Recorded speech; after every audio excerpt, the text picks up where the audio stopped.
जय गुरु जी, शुक्राना गुरु जी, अनंतम अनंतम शुक्राना गुरु जी।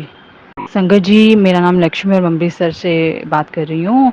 ये मेरा नेक्स्ट सत्संग है, वैसे तो मेरा तीसरा सत्संग है। तो ये मैं आपको शेयर कर रही हूँ, और बोलते समय मेरे से कोई भी गलती हो जाए तो प्लीज़ मुझे माफ़ कर दीजिएगा। ओम नमः शिवाय, शिव जी सदा सहाय। ओम नमः शिवाय, गुरु जी सदा सहाय। ओम नमः शिवाय, शिव जी सदा सहाय। ओम नमः शिवाय, गुरु जी सदा सहाय।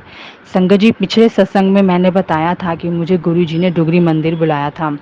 इस महीने की 2 जून को मैं अपने पड़ोसियों के साथ डुगरी मंदिर की यात्रा करके आई। बहुत ही मज़ा आया संगत जी, हमें चाय प्रसाद का लंगर मिला। फिर गुरु जी के डुगरी मंदिर की यात्रा की बहुत संगत आई हुई थी। गुरु जी के दर्शन करने के लिए हम गुरु जी के दर्शन करके जल्दी फ्री हो गए। जिस आंटी की बस में हमें गुरु जी डुगरी यात्रा के लिए लेकर गए, उसी आंटी जी ने बस में सभी संगत को गुरु जी की बहुत ब्लेसिंग दी सभी को। उन्होंने गुरु जी के स्वरूप दिए सब संगत को। मुझे ब्लैक वाइट चोले में गुरु जी का स्वरूप मिला। बहुत ही प्यारा स्वरूप था संगत जी।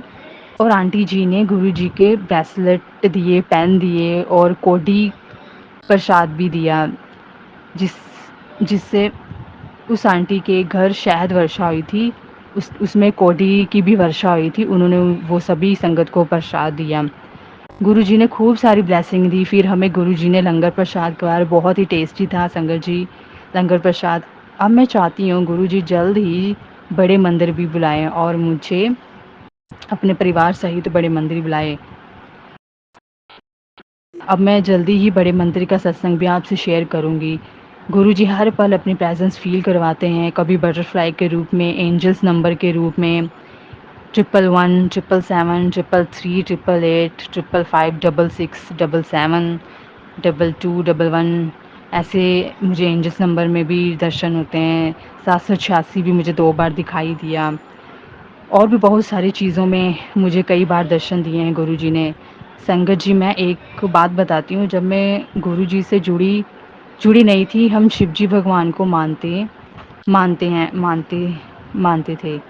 तो ऐसे ही मेरे अंदर कुछ ख्वाहिशें थी, घर का सर्कल भी ठीक नहीं था फाइनेंशियली, और भी बहुत कुछ। तो मैं ऐसे ही, मेरा एक फ्रेंड था जिसे मैं लाइक करती थी, और मैंने उससे शादी के लिए मन्नतें भी कई जगह से मांगी। उस लड़के से शादी करने के लिए, यहाँ तक कि मैंने अपना धर्म भी बदल लिया संगत जी। मैं क्रिश्चियन, ऐसे ही वो कहते हैं ना कि जब एक भगवान से अपनी विश पूरी ना हो तो दूसरे की तरफ चल पड़ो। तो ऐसे ही मेरा भी हिसाब हो गया, मैं क्रिश्चियन वाली लाइन में चल पड़ी, क्रिश्चियन की तरफ मेरा धर्म परिवर्तित होने लगा। तो ऐसा ही पता नहीं क्या हुआ, 2021 में मेरे पापा की डेथ हो गई। तो ऐसे ही संगत जी, मेरा ना बाद में मन ही नहीं किया, पता नहीं क्या हुआ। शायद गुरुजी ने ही, भगवान महादेव ने ही मुझे बुलाया कि चल बेटा, शुरू से तू मुझे ही पूज रही है तो तू इधर ही आ।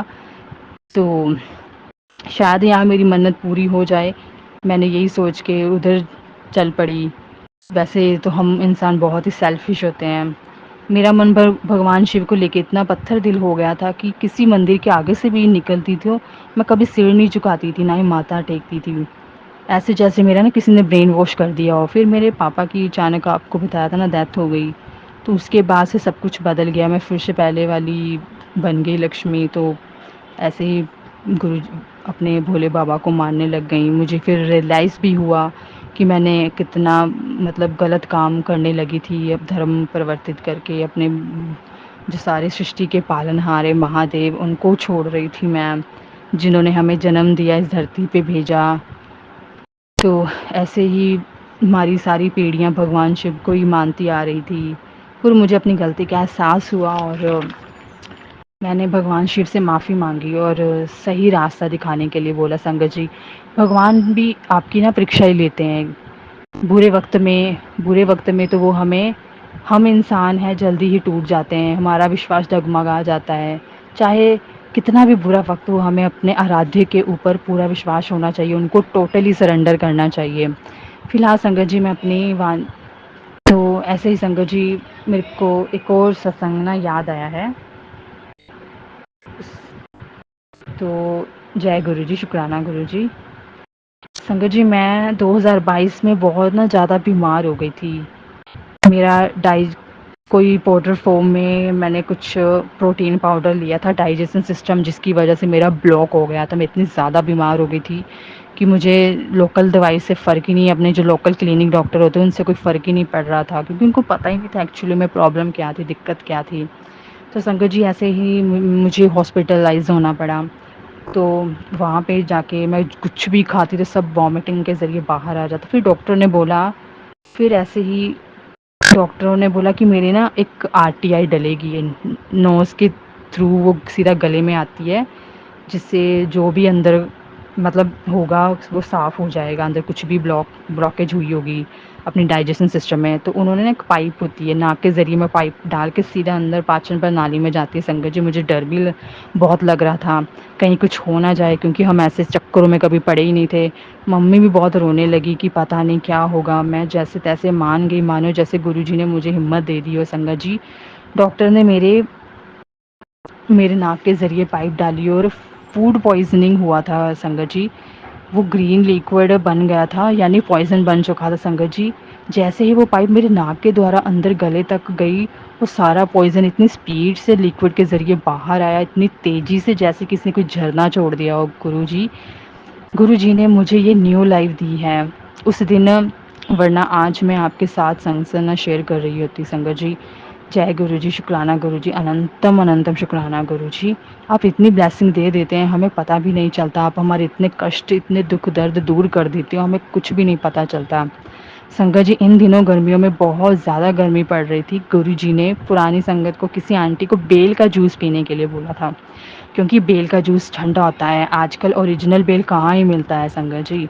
पर गुरुजी हम पर बहुत ब्लेसिंग पर गुरुजी हमें बहुत ब्लेसिंग दे रहे थे, और मेरा भाई रोज़ पेड़ से उतार कर बेल लेकर आता था, और मम्मा रोज़ बेल का जूस बनाकर गुरुजी को भोग लगाते थे और हम भी पीते थे। मैं कहा वाह गुरुजी, आप तो ओरिजिनल बेल का जूस पी रहे हो और हमें भी पिला रहे हो। वाह वाह गुरुजी, शुक्राना गुरुजी, आपका धन-धन गुरुजी, मेरे प्यारे गुरुजी। तो ऐसे ही मैंने गुरुजी का बखान किया।